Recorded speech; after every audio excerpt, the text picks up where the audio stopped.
Hello दोस्तों, welcome to my YouTube channel good thinking पर। आज मैं आपको पढ़ाऊंगा कक्षा 10 के विज्ञान का अध्याय 2 जो है अम्ल, क्षारक एवं लवण। तो आइए चैप्टर शुरू करने से पहले हम इनके बारे में कुछ जानकारी ले लें। तो देखिए, सभी रासायनिक यौगिकों को उनके रासायनिक गुणों के आधार पर अम्ल, क्षारक और लवण में वर्गीकृत किया जा सकता है। वर्गीकृत का मतलब बांटा जा सकता है। इनमें कुछ विशिष्ट गुण होते हैं जो इन यौगिकों को दूसरे यौगिक से अलग करते हैं। जैसे जंतुओं तथा मनुष्यों के अधिकांश पाचक रसों से अम्ल होते हैं एवं भोजन का खट्टा या कड़वा स्वाद इनमें उपस्थित अम्ल या क्षारक के कारण होता है। अब मैं आपको अम्ल के बारे में कुछ जानकारी दे दूं तो देखिए, पदार्थों को उनके स्वाद तथा लिटमस पेपर पर प्रभाव के आधार पर अम्लों व क्षारकों में वर्गीकृत किया गया। इस सिद्धांत के आधार पर वे पदार्थ जिनका स्वाद खट्टा होता है तथा जो नीले लिटमस पेपर को लाल कर देते हैं अम्ल कहलाते हैं। अम्ल क्या कहलाते हैं? ये स्वाद में खट्टे होते हैं, ये नीले लिटमस पेपर को लाल कर देते हैं, ये जलीय विलयन में H+ आयन देते हैं। एसिड शब्द लैटिन भाषा से लिया गया है जिसका अर्थ है खट्टा। अतः वे पदार्थ जिनमें अम्ल उपस्थित होते हैं खट्टे होते हैं। इनका उदाहरण जैसे सिरके हुए, सिट्रस फल हुआ, नींबू हुआ, संतरा हुआ आदि। तथा इमली में क्रमशः एसिटिक, सिट्रिक तथा टार्टरिक अम्ल उपस्थित होते हैं जिसके कारण ये स्वाद में खट्टे होते हैं।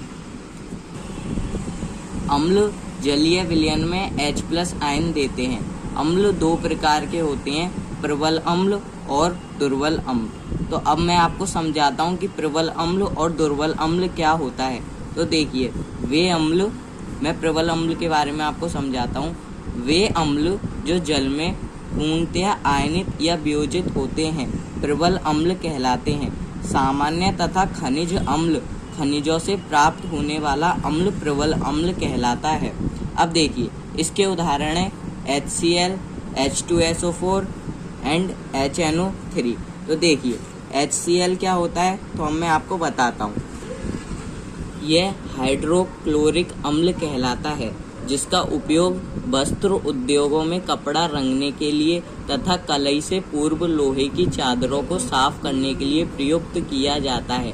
अब मैं आपको H2SO4 बताऊंगा जिसे कहते हैं सल्फ्यूरिक अम्ल, को लेड, बैटरियों में, पेट्रोलियम उद्योगों में, प्लास्टिक कृत्रिम रसें बनाने में, उर्वरक निर्माण आदि में प्रयुक्त किया जाता है।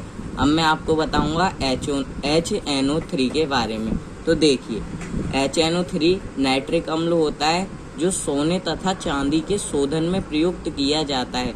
उर्वरक, औषधि, विस्फोटक बनाने में भी इसी अम्ल का उपयोग किया जाता है। शोधन का मतलब शुद्धि होती है। अब मैं आपको बताऊंगा कि दुर्बल अम्ल क्या होता है। तो देखिए, वे अम्ल जो जल में पूर्णतः वियोजित या आयनित नहीं होते हैं दुर्बल अम्ल कहलाते हैं। सामान्य तथा कार्बनिक अम्लों, पादपों व जीव जंतुओं से प्राप्त होने वाले अम्ल दुर्बल अम्ल कहलाते हैं। अब देखिए, इसके उदाहरण है CH3COOH जिसे हम कहते हैं एथेनोइक अम्ल। देखिए, एथेनोइक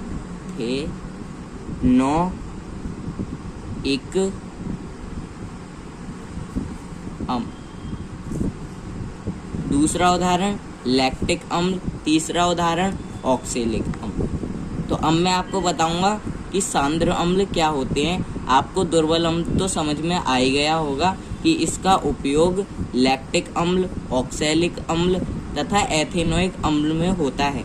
सांद्र अम्ल जिसमें अम्ल अधिक मात्रा में होता है जबकि जल अल्प मात्रा में होता है, सांद्र अम्ल कहलाता है। सांद्र अम्ल क्या होता है? जिसमें अम्ल अधिक मात्रा में होता है जबकि जल अल्प मात्रा में होता है, सांद्र अम्ल कहलाता है। सांद्र अम्ल का ही उल्टा तनु अम्ल होता है। इसमें अम्ल की मात्रा अल्प होती है तथा जल की मात्रा अधिक होती है, तनु अम्ल कहलाता है। तो आपको समझ में आया होगा कि अम्ल क्या होता है, यह कितने प्रकार के होते हैं, सांद्र अम्ल क्या होता है तथा तनु अम्ल क्या होता है। अब मैं आपको क्षारक के बारे में समझाऊंगा, तो आइए क्षारक के बारे में समझते हैं। यदि आपको अम्ल के बारे में एग्जाम में दिया जाए लिखने को, तो आप इसके ये पॉइंट्स लिख देंगे, ये उदाहरण लिख देंगे तथा सांद्र अम्ल और तनु अम्ल के बारे में लिखेंगे। तो अब क्षारक के बारे में समझते हैं। तो दोस्तों, अब हम क्षारक के बारे में समझते हैं कि क्षारक क्या होता है। क्षारक को बेस कहते हैं। वे पदार्थ जिनका स्वाद तीक्ष्ण या कड़वा होता है तथा जो लाल लिटमस पेपर को नीला कर देते हैं, क्षारक कहलाते हैं। जैसे उदाहरण में साबुन होता है, साबुन क्षारकीय होता है। आर्हेनियस सिद्धांत के अनुसार वे रासायनिक पदार्थ जो आयनन के पश्चात जल में वियोजित होकर ऋणावेशित आयनों के रूप में केवल हाइड्रोक्साइड आयन, हाइड्रोक्साइड जैसे कि OH पर माइनस का चिन्ह यानी कि ऋणावेश आयन देते हैं, क्षारक या भस्म कहलाते हैं। जैसे वे क्षारक जो जल में घुलनशील होते हैं, क्षार को कहते हैं अल्काली कहलाते हैं। अतः सभी क्षारक होते हैं, किंतु सभी क्षारक क्षार नहीं होते। अब मैंने आपके लिए इसे सिंपल तरीके से नोट्स तैयार करके बनाया। देखिए, क्षारक को हम पॉइंट के अनुसार समझेंगे। ये स्वाद में कड़वे होते हैं, ये लाल लिटमस पत्र को नीले में बदल देते हैं, ये जलीय विलयन में OH- देते हैं यानी कि OH ऋणावेश आयन देते हैं। क्षारक दो प्रकार के होते हैं, प्रबल क्षारक, दुर्बल क्षारक। प्रबल क्षारक क्या होते हैं? वे क्षारक जो जल में पूर्णतः वियोजित या आयनित होकर हाइड्रोक्साइड OH ऋणावेश देते हैं, प्रबल क्षारक कहलाते हैं। अब जैसे उदाहरण है NaOH, KOH, CaOH2। अब देखिए, NaOH का मतलब सोडियम हाइड्रोक्साइड, KOH का मतलब पोटेशियम हाइड्रोक्साइड, CaOH का मतलब कैल्शियम हाइड्रोक्साइड। अब देखिए, दुर्बल क्षारक क्या होते हैं? वे क्षारक जो जल में पूर्णतया वियोजित या आयनित नहीं होते, दुर्बल क्षारक कहलाते हैं। अब देखिए, इसका उदाहरण है NH4OH, इसे कहते हैं अमोनियम हाइड्रोक्साइड। तो आपको समझ में आया होगा कि क्षारक क्या होता है। ये स्वाद में कड़वे होते हैं, ये लाल लिटमस पत्र को नीले में बदल देते हैं, ये जलीय विलयन में OH- आयन देते हैं। अब देखिए, अम्ल या क्षारक को हम जीभ के उससे हर बार तो टेस्ट करेंगे नहीं कि कभी अम्ल खट्टा होता है, क्षारक कड़वा होता है, जिससे हमारी जो टंग होती है, जिसे कहते हैं जीभ, उस पर असर भी पड़ सकता है। तो इसलिए हम इन्हें अम्ल या क्षारक, इन्हें हम विलयन के अनुसार वो करते हैं, इनके बारे में जानते हैं। तो अब मैं आपको बताऊंगा कि क्षार किसे कहते हैं। तो देखिए, क्षार को अल्काली कहते हैं। क्षार का मतलब जल में घुलनशील क्षारक को क्षार कहते हैं। इनके उदाहरण NaOH, KOH, MgOH2 मतलब मिल्क ऑफ मैग्नीशिया जिसे कहेंगे। अब आपको समझ में आया होगा कि क्षारक और क्षार क्या होता है। अब हम समझते हैं लवण के बारे में कि लवण क्या होता है। लवण को सॉल्ट कहते हैं। लवण किसी अम्ल तथा क्षारक की उदासीनीकरण अभिक्रिया से प्राप्त आयनिक ठोस को लवण कहते हैं। इस क्रिया में लवण के साथ जल H2O जिसे कहते हैं का निर्माण भी होता है।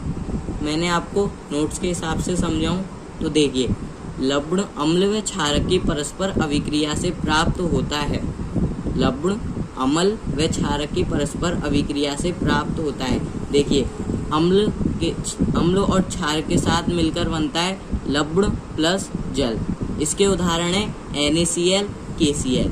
मैं आपके सामने इतनी छोटी छोटी वीडियोज इसलिए बना रहा हूँ कि आपको एग्जाम के टाइम पर ज़्यादा दिक्कतें ना उठानी पड़े और आपको जल्दी समझ में आए।